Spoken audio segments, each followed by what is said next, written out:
Thank you. And thank you in particular for being here at such an early time in the morning. I know that by CCC standards, this is the crack of dawn.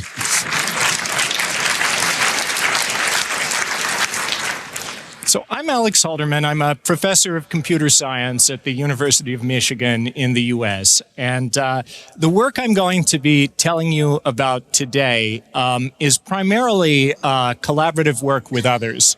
I have to thank, in particular, my students, Drew Springle, Travis Finkenauer, Zakir Darumarich, and our collaborators, Jason Kitkat, Hari Hursty, and Maggie McAlpine. This work would not be possible without them. In fact, 3 of my students who have worked on e-voting research with me are here today. Eric Wistra, Zakir Darumarich, and Drew Springle. If you guys could please stand up. All right, applause for the students. They really do the work.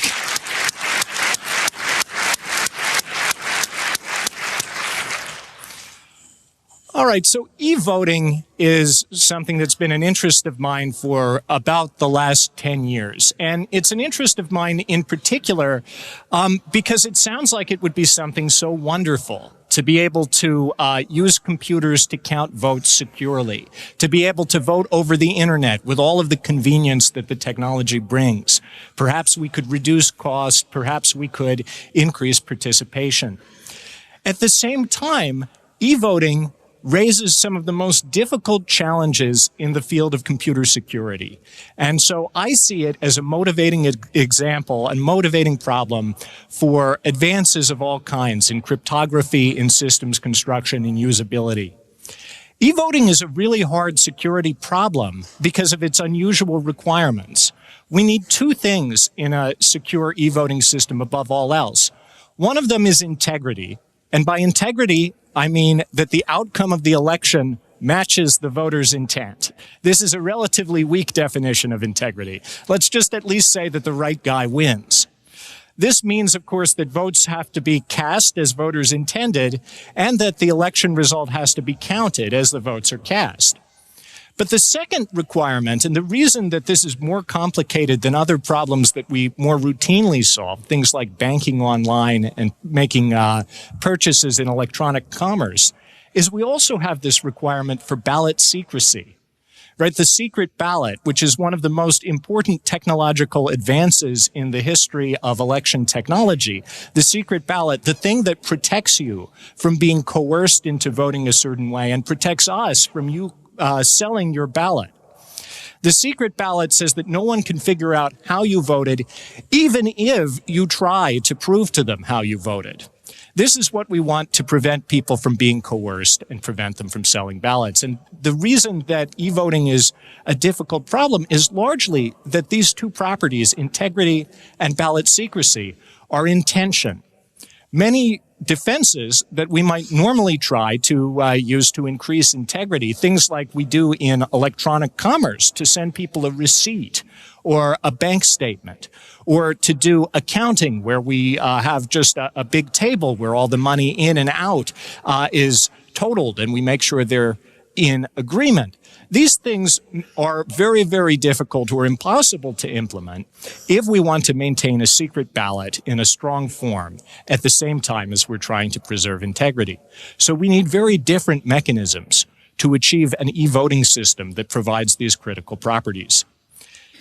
Now, of course, that hasn't stopped people from building electronic voting systems, and many countries around the world use e-voting or are starting to try internet voting. And I've been very lucky over the past few years to have been involved in some of the first hands-on studies of these different systems. For instance, in 2007, I was part of a team at Princeton that did the first hands-on security analysis by an independent party of an e-voting machine used in the U.S. This thing, the Diebold AccuVote TS, was the most widely used e-voting machine in the United States at the time. The manufacturer was very secretive about the technology. They assured people that, oh, of course, it's perfectly secure, but no, how it works is a secret. You can't know. Now, of course, that's very rarely ever a good sign. It was after several years of debate without knowing the facts that finally a whistleblower gave one of these machines to our research group at Princeton. And some of these stories, I mean, you can't make them up. I mean, after seeing Citizen4 last night, I mean, this feels like something out of the movie. I had to go and pick up the machine and receive it from the source. And it's so ridiculous. I had to drive up to New York City and double park my car outside a Times Square hotel. I then went into the alleyway behind the hotel, where a man in a trench coat gave me a black leather suitcase containing the voting machine.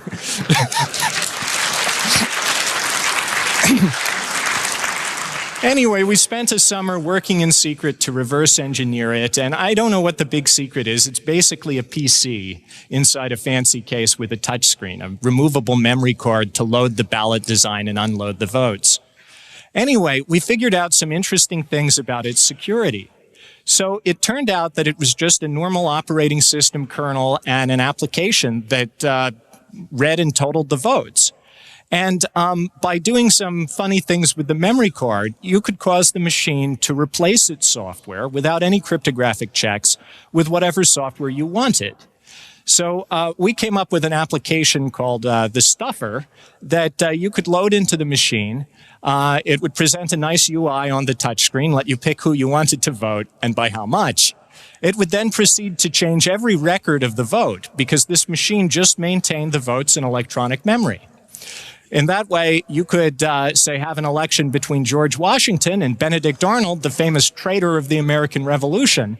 And whenever we would do this election, Benedict Arnold would always win because we had tampered with the machine. This is so easy to do that even a bunch of, in my case, naive grad students could pull it off in a few weeks, thanks to the computerization of the vote. We also discovered that thanks to the computerization of the technology, we could create a voting machine virus that would spread on those memory cards from machine to machine to machine in the course of a normal election cycle, so that someone who had just a few minutes alone with one voting machine could change the election outcome in an entire state. That's really the danger of e-voting to me, is not just that tampering is possible. Tampering is possible with paper ballots too. It's that tampering, because of the power of computerization, can be much more wide scale with a very small conspiracy and also very hard to detect. But this isn't the only study that's shown problems in e-voting. I was part of a study that the California Secretary of State, Deborah Bowen, in the middle there, commissioned also in 2007 that reviewed every electronic voting technology in use in California. And we studied machines from 3 manufacturers, Hart, Sequoia, and Diebold. Believe it or not, each of these machines is based on source code in the hundreds of thousands of lines of code. Too complicated to possibly be secure. So it was no surprise that all of these machines were susceptible to vote-stealing code and also to attacks that would let election officials violate the secret ballot and find out how everyone voted. As a result, all of these machines were decertified and banned from use in the state of California.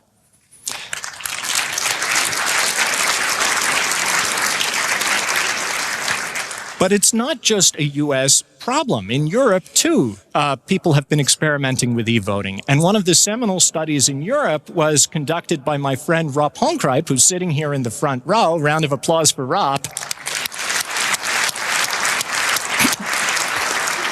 So Rob and his collaborators studied the NADAP ES3B machines that were introduced in the Netherlands. And they discovered that by just easily changing an EEPROM chip that they could do in, I think they demonstrated in less than a minute, they could cause the machine to steal votes, to be dishonest, even to play chess.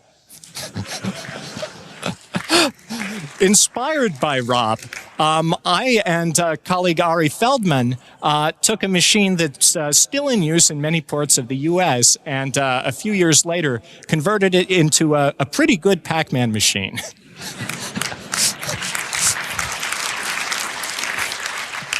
But it's not just the U.S. and Europe.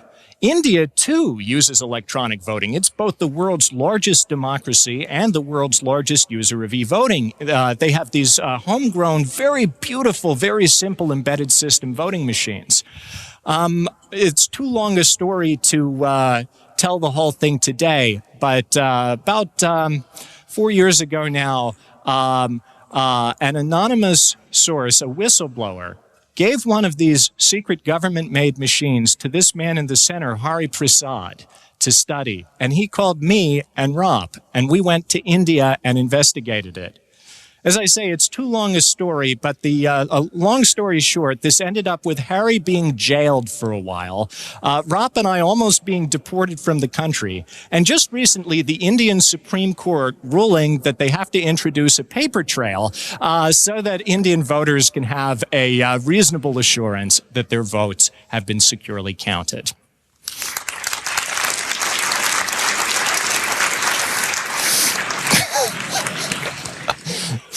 But internet voting. Internet voting is even harder than voting on just a standalone machine in a polling place, right? Because internet voting, you have the problem that the voter is using their own machine outside a protected environment where they might be vulnerable to being coerced, to having their usernames and passwords stolen, to imposter sites claiming to be the real voting system, to malware on their machines, even to botnets that have already infected large numbers of machines, compromising the outcome of the election. And it's not only that, the server, too, has to be able to resist denial of service. Remember, an election takes place during a fixed period, so you can't say, well, our system is down this week, we'll postpone the internet voting portion until next month. That's not going to fly. You have to worry about insider attacks on the server, about remote intrusion, even about more advanced attacks like state-sponsored threats. How many countries do you think might want to affect the outcome of a major country's national election? There are probably a growing number of sophisticated states with that desire and ability. But at the same time, internet voting systems are more difficult to study. You can't just rely on someone to, bring you a machine in the middle of the night when the going gets tough. You also can't hack into the server during the election. You can't ethically do that. Because, as a researcher, as someone who's trying to improve the state of democratic technology, I can't possibly justify anything that might risk interfering with the conduct or the outcome of the election myself. And so we've had to look for other opportunities to study these things in other ways. And one of the best examples that I've been able to find so far has been an incident in 2010 where Washington, D.C., decided to introduce an internet voting system. They got a big government grant to build this thing. And it was for use by military and overseas voters sending in absentee ballots. Now, they did a lot of things right. They did it as an open source system, hired some really experienced web developers. They even called in security researchers and asked us, well, how should we build our new internet voting system? And the researchers all said, no, internet voting, it's too dangerous. We don't know, don't do it. But DC did it anyway. But as maybe a compromise, or maybe to tell us to, put our money where our mouths were, they decided to hold a public trial and say that the week before the election, we're going to hold a mock election, and anyone in the world who wants to try to hack in and show us how vulnerable this is can do so. Well, it's not every day that you're invited to hack into government computers without going to jail. And so I got together a team of my students, and we decided to take them up on that. So here's what their system looked like. You'd log in, nice pretty web interface, download a ballot, fill it out in a PDF reader, upload it again, and that's it. Thank you for voting. Tell your friends on Facebook and Twitter. Nice and shiny. This is...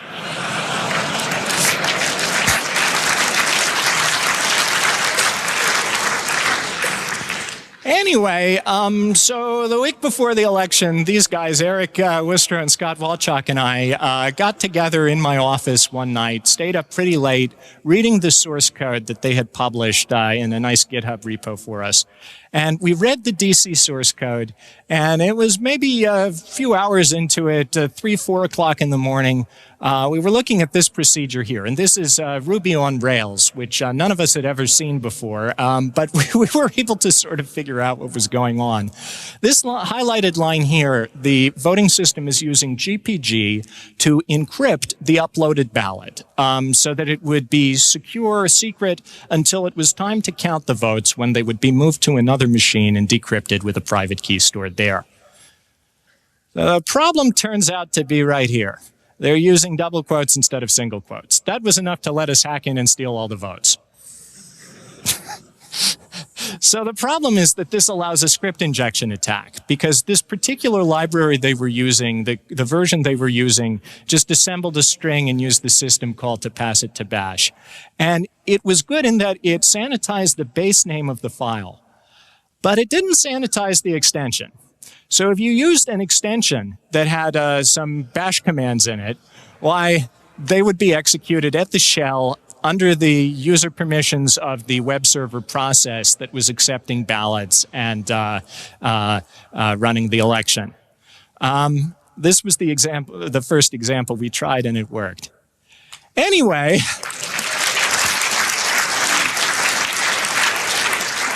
we also found on the same network some other interesting devices, including a series of webcams that didn't have any usernames and passwords that were in the data center. So here are the machines that were running the election. Here are the workers. Here's the security guard. He doesn't know that we're hacking into the server. But this was actually very useful, because we could tell by monitoring these guys whether they were suspicious that anything was amiss. And in fact, we saw a marked change in their behavior, their posture, after eventually they found out that we had gained control of the system. They were not too happy.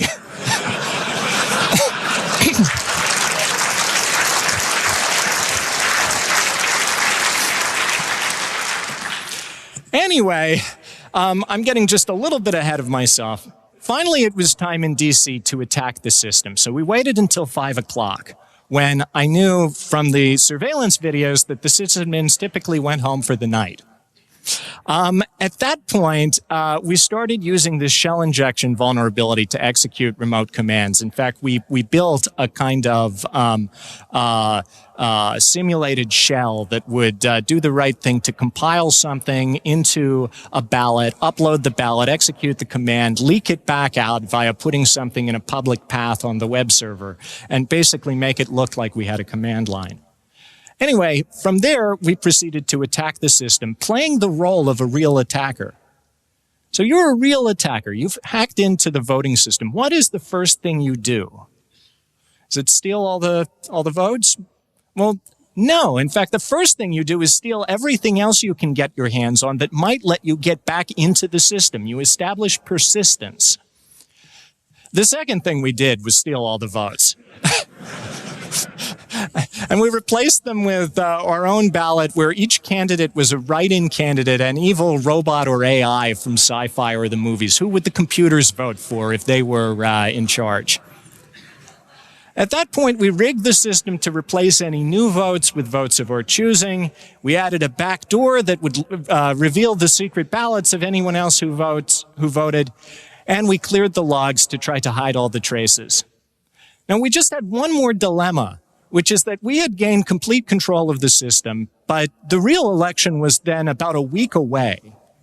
And we wanted to let DC know what happened, but we didn't want to just call them on the phone, because we thought it would be really, really interesting to test how well election officials could detect and respond to an attack during a simulated election. And there's never been a good example, a good study of how this would play out. So instead of just calling them up, we decided to leave a, we thought, not so subtle calling card.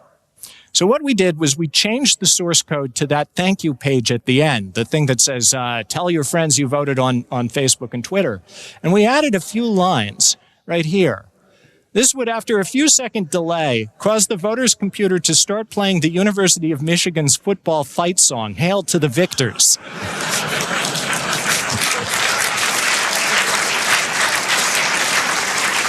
So it was still almost 2 days before the election officials noticed, and it was only when someone else called them up and said, the system seems fine to me, but I don't like the music that plays at the end. It's distracting.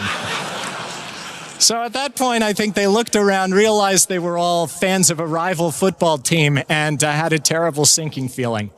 Anyway, DC ended up doing a smart thing. They did not use the internet voting system to receive votes. Instead, to help absentee voters cast votes in a timely way, they let you download a blank ballot, print it out, and send it back in the mail. So by doing that, they eliminated most of the risk and met the voters who needed to get their ballots back in time halfway. All right, so this is the best study we've had so far. And it brings us to the topic, the main topic of today's talk, internet voting in Estonia. So Estonia is a really, really interesting case, and I've been following for years what has been happening with Estonia's internet voting system, because Estonia, more than any other country in the world, has deployed and utilized internet voting. So for those of you who don't know where Estonia is, including most of the Americans in the audience, it's right here. So you can see that it borders Russia. It's also a member of the EU for you Americans. It's also a member of NATO. So Estonia is actually quite a technologically developed country. They're a leader in e-government. They're doing lots of interesting experiments with ways to provide services to the people over the internet. So it's within that context, it's a little bit less of a surprise that a country like Estonia would be experimenting with internet voting. And yet Estonia has done more than just run a few trials. Over the past decade, they have now conducted, I believe it is 7 elections over the internet, including in the most recent election in May of this year for European Parliament. More than 30% of all votes were cast over the internet. So that's just incredible. There's no other country that comes close to relying that heavily on the internet for votes in national elections, 30% and more. And yet, whether the Estonian system is secure is a question that had not been adequately answered. In fact, there was not until we got there anyway, an independent international study that examined in detail the technology and its security implications. And because of this, many other countries, including my own, had people looking around, wow, Estonia, look at that. They're voting online. Why can't we do that? Wouldn't that be great if we could vote over the internet? So I wanted to know, and my students wanted to know, and many of my friends, has Estonia actually solved the problem of voting online securely? Have they defined their system in a way that it would answer the kinds of realistic threats that major countries face in conducting elections? And what can my country, what can all of our other countries learn from Estonia's example? So I was looking for many, many years for an opportunity to go to Estonia, to meet the people there, to study the system, and to try to answer these questions in the context of e-voting research. So finally, I had this opportunity in October of last year when I was invited, along with a team of other international researchers, by the City of Tallinn government to come to the country to talk about our experiences with e-voting and to be an observer in the national election, to actually see the process of the e-voting system being administered. So we were official credentialed election observers. We got to tour the data center where the servers conducting the election were housed. We got to meet many of the system developers and interview them extensively, including people like Tarvi Martins, the father of the system, who actually gave a talk about it at, I think, the 25C3 years ago. Tarvi is one of the lead developers. It's his baby. And so it was a great pleasure to get to talk to him one-on-one for an extended period, to spend a day with him and to learn how the system worked. We also got to examine the source code because Estonia just last year released for the first time partial source code to their voting system. They released the source code to the server. The client is still closed source. They're asking you to install a closed source program on your computer. They say this is to prevent people from building dishonest lookalike software, or at least to make that harder. We also got to review, and this is a really interesting thing they do, we got to review dozens of hours of video footage that Estonia posts during the election, of them doing all of the pre-election server configuration, of them doing the daily backups in the data center. Really interesting that they provide this, and it gave us the ability to fill in a lot of the gaps, the blanks, in how the system was actually being run. So the next thing I want to show you is what the system looks like from the voter's perspective. So if you're a voter in Estonia, you go to cast your vote. You have about a week to do this prior to the in-person election day. And you log in from your computer and download an application. And there's only one thing in this picture that might look unusual to other people, and that's this. What's that? Well, Estonia, one of the really interesting things that they've done with computer technology is their national ID cards are all smart cards. And in fact, every citizen in the country has one of these IDs that has a pair of RSA keys embedded into this chip. And you're able to use them both to authenticate to web servers using HTTPS TLS client auth. They're one of the only countries where that's widely adopted. Or to sign documents, and they have a legally binding, accepted by the government, e-document format that accepts signatures from these cards. So many countries have attempted to do things like this, but Estonia is unique in that this is actually widely used. Many people, a large fraction of Estonians, use these cards to bank online. They use these to file their tax returns. They use them for accessing healthcare services online. It's actually widely used. And I think it's fantastic that they've been able to roll out a national PKI and see it adopted. So it's no surprise, really, that they based the whole design on the voting system on the capabilities and functions that these cards provide. So as an Estonian going to vote online, the first thing you do is go to an official website and download a client application. And this is available for Windows, Mac, and Linux. Then you install the client on your computer, and you proceed to interact with it using your smart card, your national ID, to cast your vote. So here's how it works. So the first thing that you do is you run the application, and it asks you for a 4-digit PIN. This PIN is required by the smart card in order to activate the authentication and signing functions and let it use the keys. After that, it connects to the election server, authenticates via TLS client auth, figures out where you live, and sends the ballot to the application. You just get to pick who you want to vote for in the app. There's a new application for each election, by the way. At that point, you click cast your vote, and the election software proceeds to do some crypto. So here's what it does. It does two things. First, it's going to encrypt your ballot choices using RSA and using some padding randomness that's been generated by the client.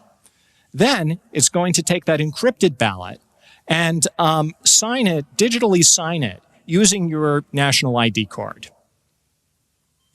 So this second step where it digitally signs it results in the signed ballot, and the signed encrypted ballot goes up to the election servers where it's stored until it's time to count the votes. So that's the voting process in a nutshell. Very simple. Next, though, Estonia has a feature that's been introduced just in the last few years that lets you do something that they call verification. So the last thing the election client software does is it shows you this QR code. And the QR code contains two things, a ballot ID and the random coins that were used to pad the ballot before RSA encryption. Using those things, you can use a smartphone application, and this is now available for iOS and Android, to scan the QR code. The app then queries the election servers, and the servers send back an encrypted ballot with the signature stripped off. So this is the server is claiming that this is the ballot it received from you. Okay, at that point, using the random coins that it got from the QR code, the smartphone app can try to brute force your ballot choice. It can try each possible choice until it finds one that encrypts to the same thing. Okay, then it finds a matching one, and it displays the resulting candidate. As a safeguard against coercion, this validation procedure can only be done up to 3 times, and it can only be done for up to 30 minutes after the ballot is cast. Otherwise, someone who wanted to coerce you could just say, here, show me your verification. Interestingly, as another safeguard against coercion, you have the ability to replace your vote as many times as you want up until the in-person election. So you just do the process again, and your new vote takes the place of your old vote. Only the most recently cast is counted. All right, so that's the verification process. Now, how does counting work? Counting is interesting in the Estonian system because it's basically just trying to do the cryptographic analog to the double envelope absentee ballots that are used in many countries.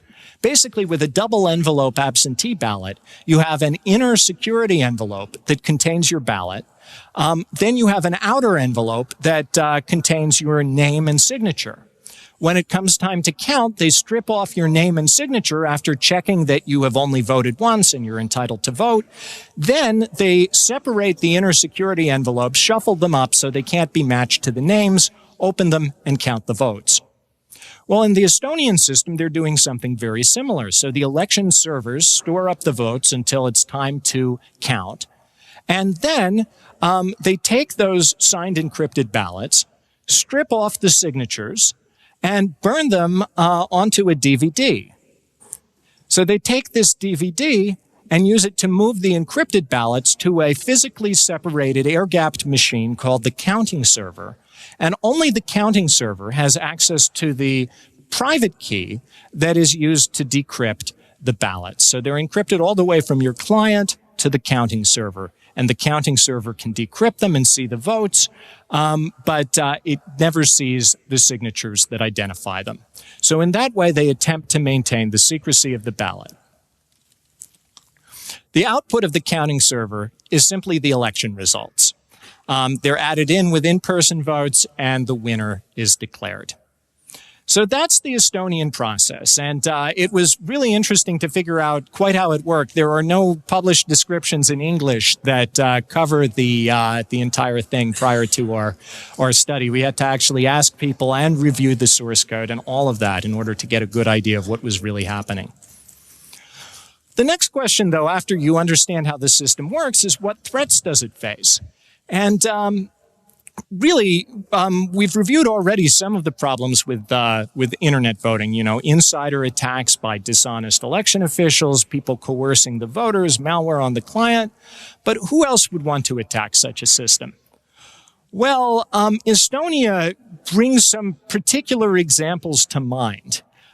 Because first of all, Estonia very notably was hit in 2007 by some of the earliest examples of what many observers considered to be state-on-state cyber warfare, when they suffered large-scale denial-of-service attacks against national infrastructure from groups associated with Moscow. Secondly, just this past summer, Ukraine had its post-revolution election. And during that election, there were widespread attacks against the election infrastructure itself. Now, that election wasn't conducted online, but the tabulation process, the process of bringing together all of the results from across the country, relied on networked computers to receive votes and publish the totals online. That process was reportedly attacked by groups thought to be linked to Russia as well, who attempted to discredit the election, and I read, even attempted to cause it to release the wrong results. So all of this became public this last summer. I mean, this leads me to believe that the right threat model for an internet voting system has to include sophisticated state-level attackers who might want to influence the national result. And for a country like Estonia, you know, an EU and NATO member that borders Russia, there are probably many sophisticated state-level attackers who might want to say in its future alignments. All right, so with that threat model in mind, let's evaluate the design of Estonia's system.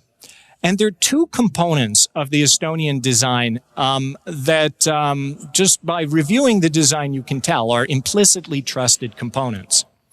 And you know, in security, when we say something is trusted, we mean basically that if it's hacked into, we're shit out of luck. So that's what we mean by trusted. These two components are the voter's client and the counting server. And let me tell you why both of these are potential vulnerability points or serious vulnerability points in the Estonian design. Well, let's start with the client. So the voter's client in Estonia potentially could be compromised by client-side malware. So here's a simple design for malware and something we actually implemented in the lab. To implement these attacks, by the way, we've reproduced the complete Estonian system in our laboratory using their server-side source code, their documented procedures, and by reverse engineering the client to change it to talk to our servers and use our keys instead of the official ones. So we set up a complete mock election in the lab, and we have VM images on our website if anyone wants to try playing with it in their lab. Anyway, so imagine you have a voter's client and you're able to get some malware onto it. That malware could just basically tap into the election client process and steal the voter's PIN as it's typed in during the real election. Then later, the next time the voter puts in their national ID card, say to bank online, that malware can just invisibly in the background use that stolen PIN to cast a replacement vote. The voter never finds out, the vote is changed, and the attacker is able to steal one vote by that procedure. Now, there are two big questions here: how to infect clients and how to defeat that verification app. So how to infect clients? Well, we have to leave this a little bit to the imagination because we didn't have, a pre-existing botnet infecting thousands of computers in Estonia to play with. But other people do. And so that's one way you could easily imagine changing thousands of votes. Another way would be by, if you were, say, the NSA, you have your stockpile of O-days, you just attack some popular website or application used in Estonia, and thereby infect people's clients with the malware. A third way might be to smuggle in malicious code with the official voting application, which is something we know that everyone who's voting online in Estonia is installing just prior to the election. Anyway, there are various ways you might infect the clients. Then how to defeat the verification app? Well, this turns out not to be all that complicated because thanks to their anti-coercion schemes, remember this tension between integrity and ballot secrecy, thanks to their anti-coercion schemes, the verification app can only be used for 30 minutes after the election is over, so after the vote is cast. So all we need to do is wait. If that doesn't work, if that's too suspicious, we could also try a hybrid attack involving a malicious Android app and compromising the voter's client. Thanks to the convergence of these platforms, it really isn't so hard to believe anymore that someone could simultaneously and in a correlated way attack both. Anyway, there are various ways to do both of these things. We can move on and look at the server side too. Now, the server side, the Achilles heel of the system is this counting server. It's the only thing that gets to manipulate the unencrypted votes. And nobody ever sees those votes. They just see the output. So if the counting server lies, right, if the counting server lies, then it can just arbitrarily say what the election outcome is. But they tried to make it pretty hard to manipulate the counting server. It's air-gapped. It's built before the election. It's sealed. It's in a safe somewhere. We have to imagine that it's fairly difficult. So somehow you need a way to tamper with the performance of code on that machine. Now, we experimented with and actually built a tool chain to do this and compromise that machine even with the security procedures they have in place. So our tool chain basically draws on the idea from Ken Thompson's Reflections on Trusting Trust, which says that even if one system is secure, right, you needed some other system to build it, right? And you needed some other system to build that one. So if you follow that chain, eventually you'll come to some place that the attacker has access to. So in our investigation, we found out that the way they build that machine for the counting server, it runs, I think, a Debian variant, and that is installed from a DVD. That DVD is burned in a separate development machine that is built before the election and actually downloads a fresh copy of Debian from the web and burns the DVD. So let's assume we can step back a few levels from the counting server and compromise that dev server. It is on the internet. It is built before the video recording starts at the beginning of the election. Let's say we can get some malware on that. So we built a demonstration where that malware infects the installation CD that's burned, uses a rootkit to lie about the SHA-1 hash of that ISO image because they are checking it. And then that compromised DVD proceeds to install some backdoor code into the counting server when it's built. At that point, changing votes is really easy. All we have to do is intercept some code in the counting server that uses an attached HSM to do the decryption of each vote and basically look at what comes back from the HSM and replace it with a vote of our choosing. This way, it takes approximately the right amount of time. The HSM decrypts the real votes, but the results are fraudulent. Okay, so these are two attacks that rely a little bit on some capabilities that we don't have, right? Access to ODays or a botnet or insider access. All things that the real attackers do have, though. But still, it might be possible that Estonia's operational security is so good that these advanced attackers would have problems compromising the machines. So how good is their operational security?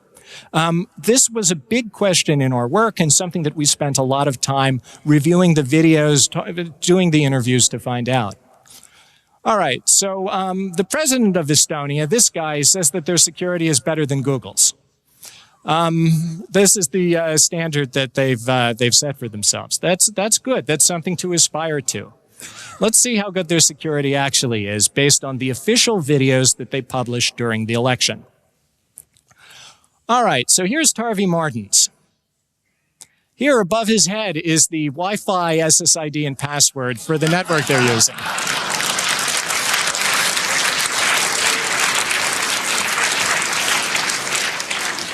All right, here they are building some of the software and the servers and the configuration for the real machines. Let's zoom in on their whiteboard here. Oh dear, okay, so they're using some Windows shareware they're downloading over HTTP in order to write the configuration files for the servers. This doesn't look good. All right, let's move on. Here's another computer. They're testing out the client software in this screenshot here. Let's zoom in. You can see the desktop pretty well. Oh, wait a minute, what are all these icons on the desktop? Here's some poker site, BitTorrent client. I think this is pirated music. Oh dear.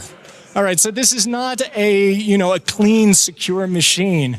I hope they're not doing anything important. Oh my. All right, here they are digitally signing the official voting client that they're going to ask everyone in the country to download and install on their computers. Oh my gosh, this is like the most dangerous possible thing, to have the real client binary on a potentially compromised machine. So if someone compromises this machine, they can get their malware into the official voting client and distribute it to every Estonian voter. All right. What else? Oh, later in that same machine, there's Tarvy's name. I think this is Tarvy Martin's personal laptop. Oh.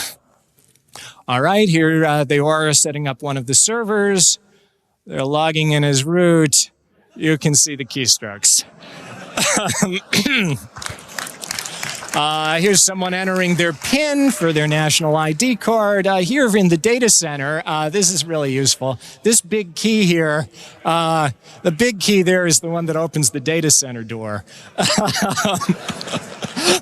Anyone have a 3D printer? All right, so this doesn't seem to be the level of operational security that we would need to defend against state-level attackers. But I don't want to be too harsh on them. This is the level of operational security that's typical in a government IT system. But this isn't just a government IT system. This is determining who the next leadership will be. This is a national security critical system. All right, here's one more thing that happened. So they had some things go wrong after in the election, in the last election, including that at the end when it was time to copy the official results out of the counting server, the DVD burner wouldn't work. And so they looked around, well, how are we going to do this? Well, we have to copy them off and bring them onto another system to digitally sign them and publish them. Well, so Tarvy Martins pulled the USB stick out of his pocket and put it into that counting server, you know, the only thing that knows what the real votes are, and then plugged it into his Windows laptop and signed the votes and published them. So here's what appeared on his Windows laptop when he plugged in the USB stick, and you can see that it's been all over the place. It has a talk about the voting system he gave on there. This is not a clean USB stick. So yet another potential route for malware to get into the counting server. All right, so this was our assessment that the Estonian system had serious potential vulnerabilities, especially against a state-level adversary. And there was no way that the operational security they had in place was going to resist it. And we were in a bit of a predicament because we had been to Estonia the previous October and told the election officials basically that we had these concerns, and then we went and we confirmed them to ourselves in the laboratory. So now Estonia had another election coming up in May of 2014. We knew this information. What would we do with it? We knew the election officials were already convinced that the system was just fine. So we decided to go public with the information. And unfortunately, because we all had a lot of other projects going on, it got pushed off until more close to the election than I was comfortable with. And we went to Estonia just about 10 days before their next election to tell the public what we had discovered. So we flew, we got to see Tallinn, beautiful city. We set up a hacker base camp in a nice big Airbnb place with, I think, the whole team present. And we proceeded to call a press conference and announce our findings. We put up a website that summarized them as I have now for normal people to understand. And we published a detailed technical report that was later published at the ACM CCS conference. So the reaction and understanding the reaction requires understanding just two things about Estonian politics. One, that there are these two major parties, the Estonian Reform Party and the Estonian Center Party. The Reform Party, which is currently running the national government, loves the voting system. It's their puppy dog. It's one of their sources of national pride. They want to market it to the rest of Europe and show how outstanding and modern Estonia is. The Estonian Center Party, which has previously been in charge of the national government, is currently the minority party, but they control the city of Tallinn, basically the city-state within the country. They hate the e-voting system, possibly because they keep losing elections. The parties out of power always hate or are willing to criticize the technology, and the parties in power never are. Anyway, the Center Party has criticized the system for a long time, and the Reform Party loves it. Unfortunately, every media outlet in Estonia seems to be closely affiliated with one or the other of these two parties. And so everyone covered the potential results, the potential attacks we found, but they either covered it saying that this proves that the elections were fraud, or there's some people attacking the e-voting system because they're working for our rival party. So we've landed in the middle of all of this, and it was rather incredible, but not so much fun.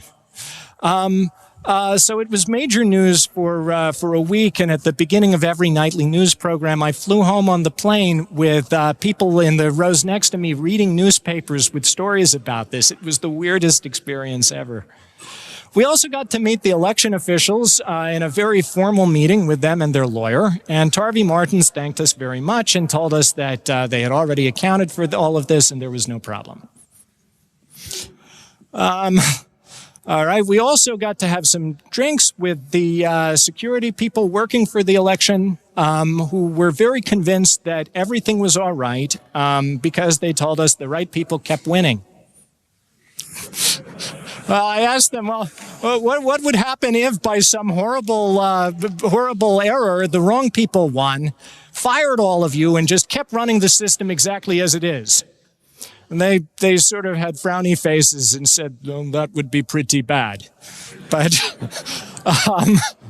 later, though, Harry Hursti, one member of our team, who is a very large Finnish man and known as a prodigious drinker, went out for serious drinking with this very nice Russian fellow who is the head of security for the election operations team. During this dinner, I am told each man consumed 2 bottles of vodka, after which nothing can be hidden from the truth. So Harry reports that by the end of this evening, he had drank that root password out of the head of security. And here he is coming back. Oh. All right, so one last thing to wrap up. So the Prime Minister of Estonia went on TV and said he had Facebooked us and we were working for his opponents to discredit the system because apparently Jason Kitcat was friends with someone in the mayor's office. He was also friends with the Prime Minister's Minister of Finance and had an outstanding Facebook friend request with the Prime Minister, but apparently he never accepted it. Finally, we had some very interesting, I've never been attacked on TV by the Prime Minister of a NATO country before, especially for who my friends were. Finally, we had some interesting official responses online from the Estonian election authorities. They say that the verification app detects all bad behavior. Yes, all right, we've talked about the verification app. They also say, why steal votes when you can steal money if you could do all of this? Well, all right, I don't really buy that either.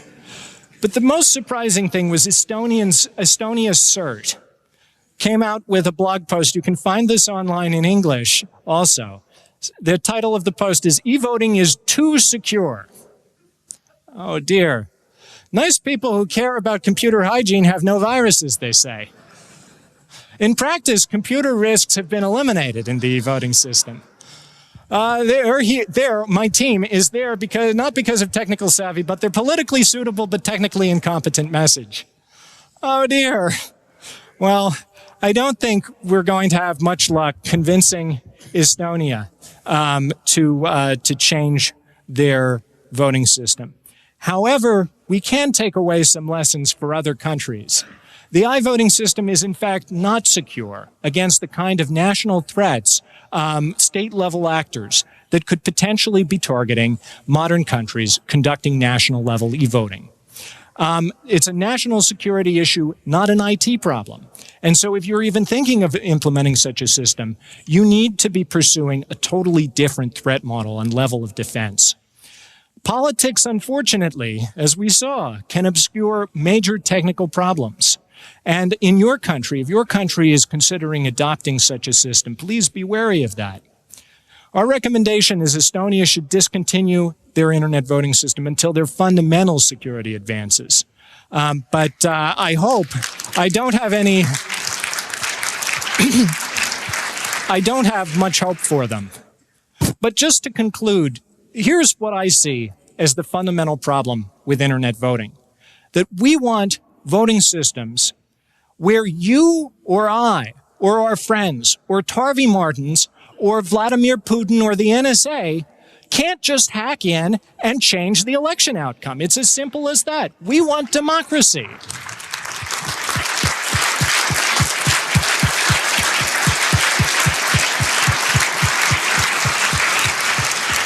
Major fraud needs to be at least as hard as it is on paper, and no technology so far can assure that. For this reason, my take, even though I know about all of the promising research along these lines, is that it's still going to be decades, if ever, until internet voting can be secure enough for use in major national elections, and not without fundamental advances in computer security. Thank you very much.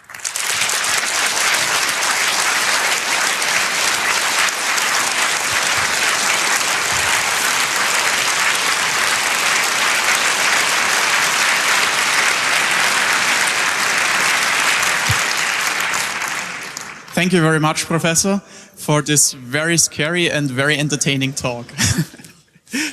So, we are a bit over time, but fortunately we have a break in Saal 1 after this talk. So, if you have any questions, please line up behind one of the 8 microphones. Yeah, number 4, please. Thanks for the talk. You explored how you can attack the counting server, but have you looked into whether you can do this other whether you can attack this other server? Because the signatures are stripped, if I remember correctly. So yes. The other server could just burn arbitrary encrypted votes on the DVD. Well, isn't that right? Yes, so that is indeed another vulnerability.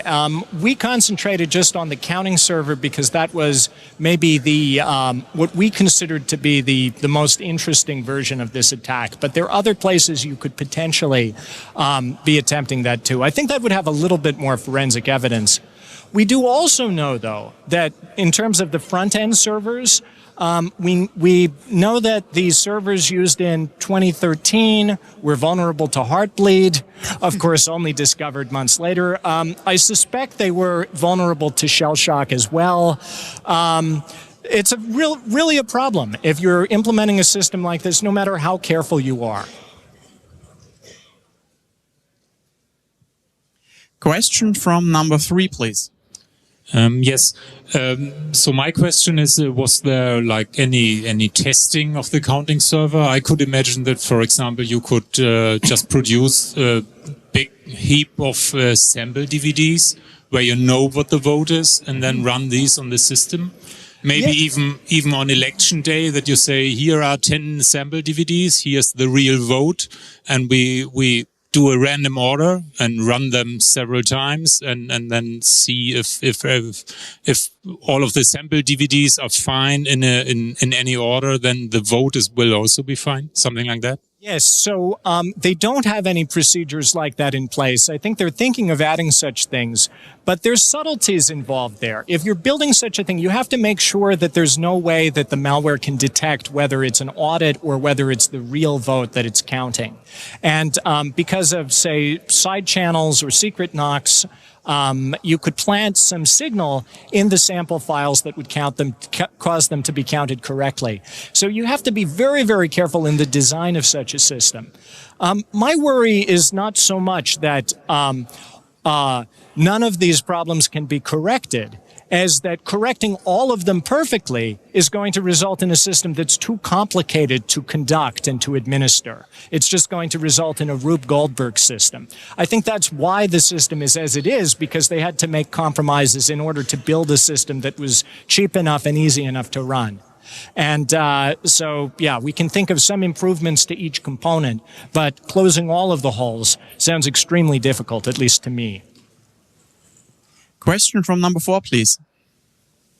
Thank you very much for your talk. It was really inspiring. And I wanted to ask what you think on the question whether such systems could ever evolve as being secure enough as I see the developments that take place in security are always triggered by hackers.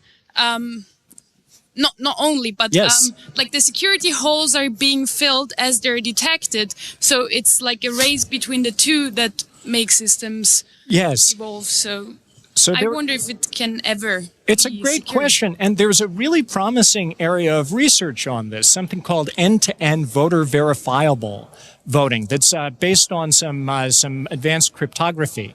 The idea here is basically you want a system that ensures your vote is cast as you intended, that it's counted as cast, that all votes are counted as cast, and that every voter can confirm these. One way you could get this is just by publishing everyone's name and how they voted in a newspaper, right? But of course, we don't want that. It's not a secret ballot. But by using some more advanced versions of cryptography, we can get that too. Believe it or not, it's really counterintuitive that you can have all these properties. So there are such systems in the works. And if you're interested in trying to hack on these things and make them better, looking at these systems is a great place to start. But they're not ready for prime time. There are lots of questions about usability, about the security of the protocols, about the complexity of the implementation, about whether they could be run properly at a national scale. So there's hope. There's hope coming from research. But I still think that it's at least a decade away, and that's if things go well, before it's ready for prime time. It's a great question, though. May I ask another short question? How would you think that end users are going to be able to trust in such systems as they're not developers as we are here? Well, So that's they really have no means of yeah. verifying that there is no fraud happening. That's really an open question. I mean, just thinking from the American context, I don't know how voters are going to react when their favorite radio pundit goes on the air and says the vote the election is a fraud, and some nerdy cryptographer goes on and says, well, no, I can prove it because this property of this this mixnet shows that this and that. I don't think we know how to solve that problem yet, and getting confidence and rational confidence is one of the big challenges in any election technology. Thank you very much. Thank you. Number one has a question. So if these smart cards will sign TLS transcripts and documents on demand, are they really confident that no TLS handshake or document can ever pass as an encrypted ballot? There are separate keys for authentication and signing. So hopefully they have thought about that attack, but that's an interesting question, Adam. That's not something we looked at. In fact, we said that the security of this PKI was actually outside the scope of our study. But Tarvi Martins is also the father of the national PKI, so you could talk to him about the security of the implementation and operations there. It seems he may not be entirely open to the question, but thanks. Number 5 has a question. Well, it's also like similar, like even if there were significant advances in cryptography and like how would a citizen be confident in the system if the person is not a cryptographer and can't prove? And the other thing is, like, when you're a kid, you're told we have democracy, but when you grow up, you realize that there are lots of like skewed results. So some votes count more than others and so forth. So you have to be a political scientist to understand like how the votes are counted, and you have to be a cryptographer to understand that the count is accurate. Like, does any one person like have all that knowledge? And I know. These are very difficult questions, and I don't know the answers. I can say that my belief, what I personally think should be the case, is that voters should be able to trust the election outcome without having to trust the election officials or any specialized cast of people, including the nerds or the cryptographers or the political scientists. It should be possible. It ought to be possible for someone to, go with their friends, with their group, with their club, with their party, and observe the election process and establish rational confidence. It should be designed like that. I know that that's a problem. And in fact, there are many ways we can try to use technology to give people ways to increase confidence, including means of electronically auditing elections on paper ballots that there's been a significant amount of research on that let you, without advanced crypto, with just some basic statistics, get additional confidence that the election outcome was right. So there are things we can do with technology, but I don't have all the answers. Number 2, please. Hi. I'd like to ask if you're familiar with the workflow that Bitcoin's works. Do you consider decryption and encryption and decryption mechanism like this to work in an electronic election? So some people have talked about building voting schemes based on some variants of the Bitcoin protocol. I think it's an interesting thought. I don't know that we want to trust the outcome of national elections even to the Bitcoin ecosystem, because it could be that say the outcome of a U.S. presidential election is worth more than the Bitcoin economy. I don't know if that's true or not yet, but it's something to think about. Anyway, I think the idea of a distributed public ledger as used in Bitcoin is potentially a very interesting idea for future voting schemes. But again, it seems pretty far out there compared to where the state of the art is now. Once more, number 2, please. Yes. Well, you found quite a lot of different problems with their voting system. Could you evaluate what proportion could be easily fixed and what is rather inherent to the system in itself and would need a major re-engineering of the whole thing?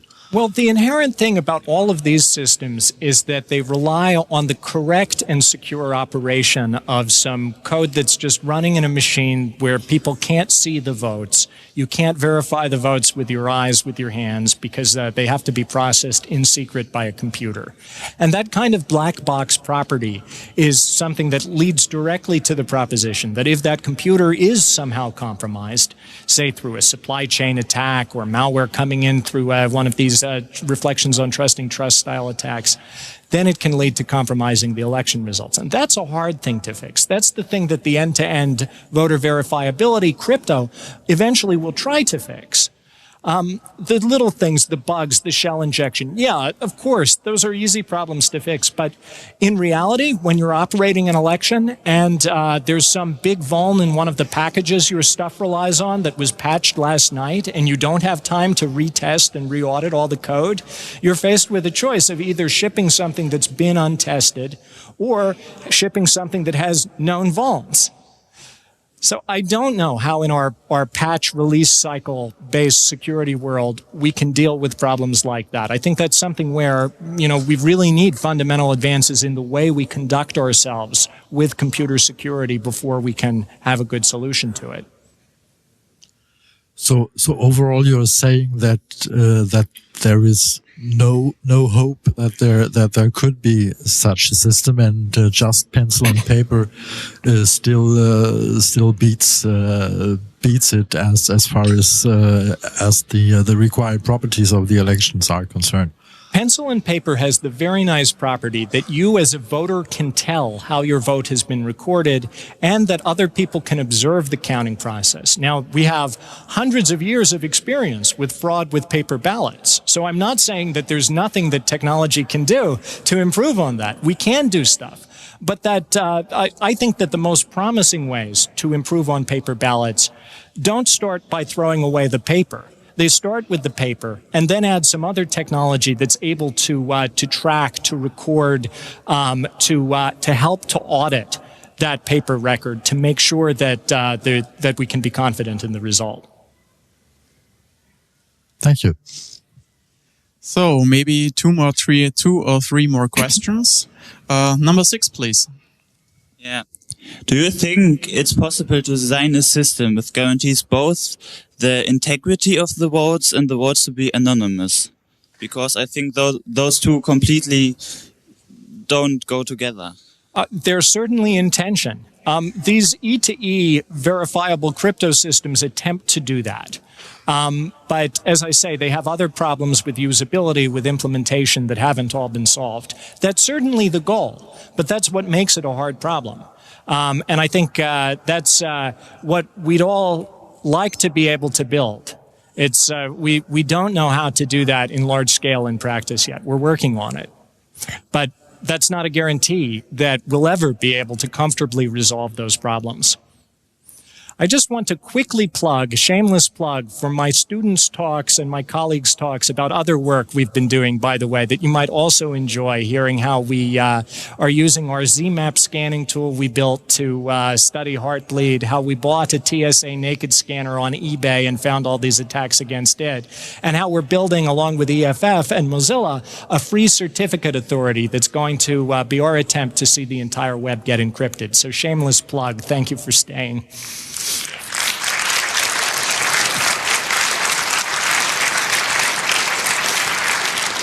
Number one, please. I want to thank you for the talk, but also for sharing your research in the form of a free online Coursera course, Secure and Digital Democracy. So I know you don't want to toot your own horn, but I'm doing it for you.